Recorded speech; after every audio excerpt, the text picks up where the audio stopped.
నేను నిజంగా చెప్తున్నా, జగన్మోహన్ గారికి కూడా చెప్తున్నా, నేనే కనుక సనాతన ధర్మం మీద పోరాటం చేయాలని నన్ను ఆపేవాళ్ళు ఎవరు లేరు ఈ దేశంలో, గుర్తుపెట్టుకోండి.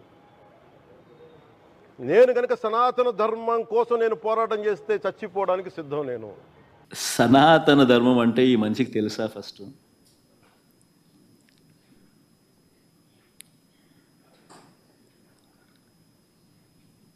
సాక్షాత్తు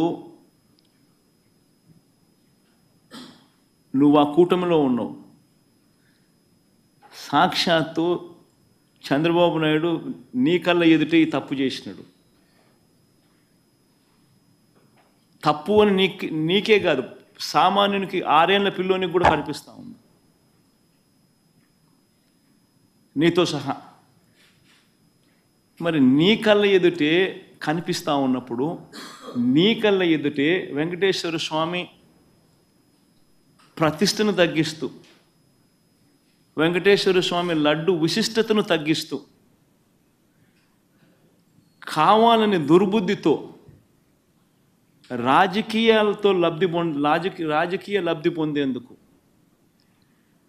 ఇన్ని కోట్ల మంది వెంకటేశ్వర స్వామి భక్తుల మనసుల్లో ఒక అనుమానం క్రియేట్ చేయడం, దానివల్ల అపవిత్రత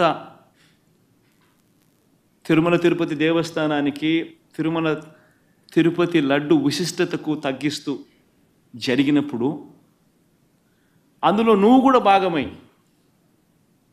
నువ్వు కూడా అది అబద్ధమని తెలిసి, నువ్వు కూడా ఆ అబద్ధానికి రెక్కలు కట్టి, నువ్వు కూడా అదే దుష్ప్రచారాన్ని చేయడంలో నువ్వే అడుగులు ముందుకు వేస్తూ ఉన్నప్పుడు, ఎక్కడ సనాతన ధర్మం గురించి నువ్వు మాట్లాడతారు?